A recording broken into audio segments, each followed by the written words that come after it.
Ha, Ayaz dayı, çayın hazır da ha. Yarın çay içmeye.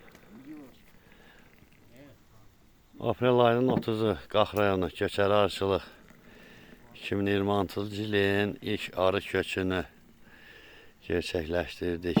Hər kəsə bol ruzi bərəkət. Allah xeyir versin. Ənənəmizə sadiq qalaraq samavarımız yenə qaynayır.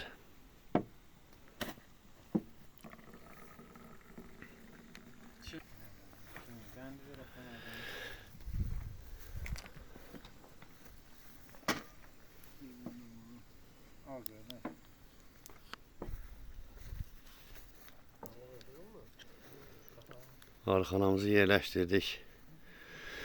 Çox şükürlər olsun.